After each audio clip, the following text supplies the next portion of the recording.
Hey everyone, just wanted to give you an urgent update. It's Sunday, the 22nd of March. We're about 3 weeks into the Iran war, conflict, excursion, whatever you want to call it. It's adding to issues here that I really wanted to give you an update on because there's a lot going on and things could get really dicey.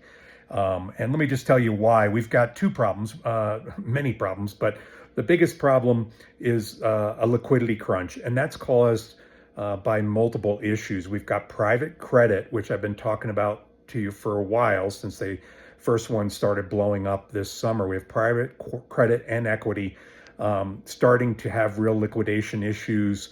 I think I talked about this last Kenny's clip was J.P. Morgan's pulling back their credit, and the Goldman Sachs and Bank of America are even enabling folks to short these these companies, these private equity companies. So meanwhile, they're on one end trying to sell them the same things. But anyway, it's a whole separate world. But the reality is that this liquidity crunch is getting exacerbated horrifically with the Iran war. What that's causing and what is causing gold to really drop is multiple things. But first of all, when people need to find cash in their brokerage accounts or whatever it is, or they're worried about things going down, they tend to sell the higher performers first.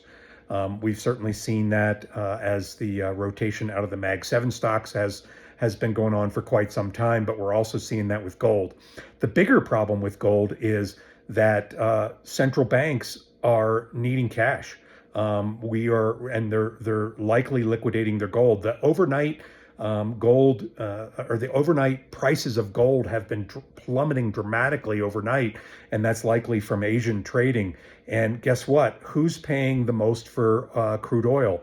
Asia. Asia's getting most of everything out of the Strait of the Hormuz or the Middle East. And prices for a barrel of oil in the Middle East are around $160 a barrel cash. That's the current price, like right now, around 160 because there's a shortage. So the prices have skyrocketed. Here it's around $98, and the Brent crude, which is in the northern sea, is around 115, but 160 for the cash price for stuff coming out of Qatar or the Saudi Arabia, et cetera, on some of this stuff that's going to Asia. So what are they doing? They're having a dollar shortage. They're having a scramble for cash and likely dumping gold. So that's what's going on there. I've lightened up some on gold as well. I'm out of stocks. I'm not saying that this is financial advice is what you should do, but I'm definitely worried that this war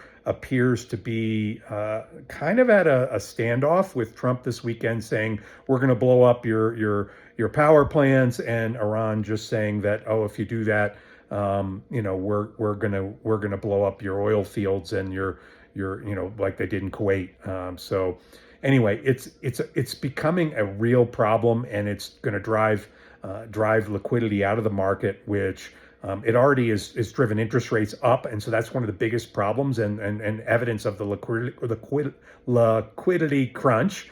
And interest rates have been going up. Mortgage rates are up to 6.5%, and all the interest rates across the world are going up as a result of this war and the private credit. But right now, it's the war is the hot button here. So the fact that we have two of these things going on at the same time, because one's going to make the other worse.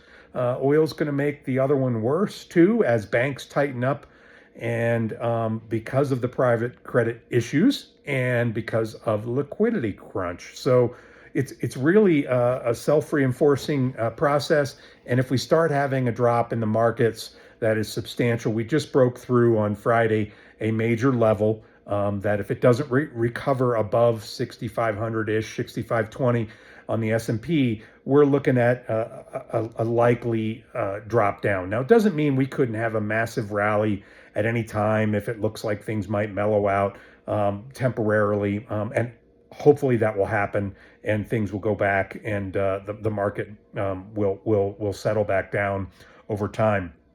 The problem is that we're at record high stock market prices. We're only down like 5% and everybody's screaming Chicken Little here, even though the market's only down 5%. Imagine a 10, 20, 30, 40% drop. So really something to be careful about, and keep an eye on the market. If it keeps dropping, it very well may keep dropping, and like I said, it's driving interest rates up.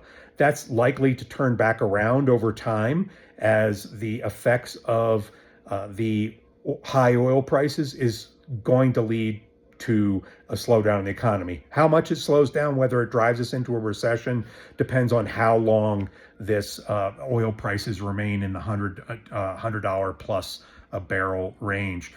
If it's going to be another month, we're going to be in a recession.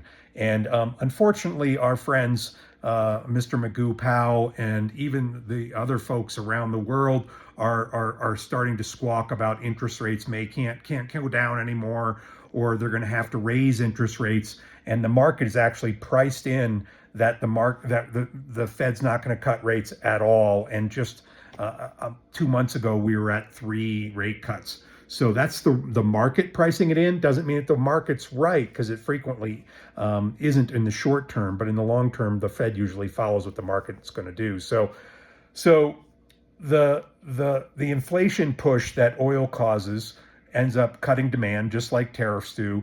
I really wish Trump would pause the tariffs during this excursion in Iran, because it's really gonna really hurt the affordability problem even worse, and really just dumb politics. But I'm not going to get into the politics of it, but because in some ways I do believe that some tariffs are needed, given the reshoring that's necessary. But at this time right now, that in a war is doesn't make any sense. And so anyway, higher interest rates for the short term, potentially massively lower interest rates if this war goes on too long.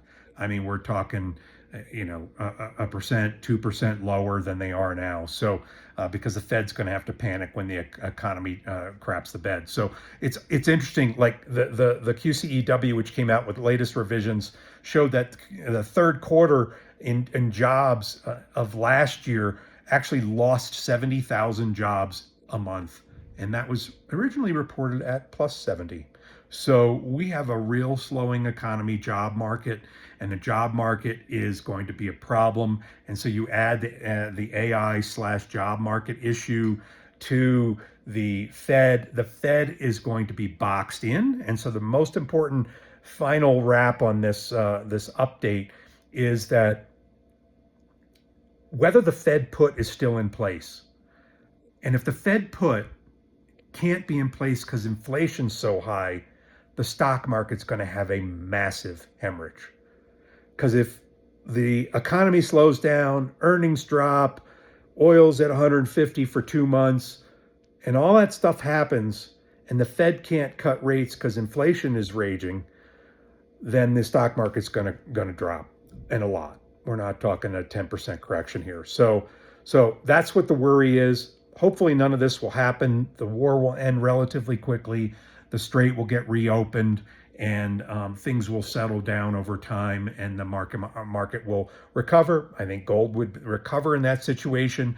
But remember, if you got too much money in gold or commodities right now, the problem is people sell their winners, and so that's what's also happening right now. So people are going to look for cash. They're going to sell crypto. They're going to sell gold.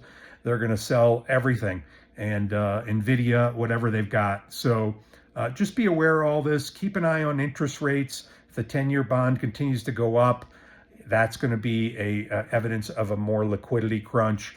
Interest rates across the world have been going up, and that's all because of this financial excursions or Iranian excursions. So anyway, that's it for now, but careful of that Fed put. If it looks like they're boxed in and can't bail out the markets because of inflation, there's a lot more risk there. There's reasons why Warren Buffett has the highest level, $370 billion of cash that he's been holding, and he's usually early going to cash, but this could all unwind. So be careful out there. I will give updates probably more frequently as we are in a critical period here.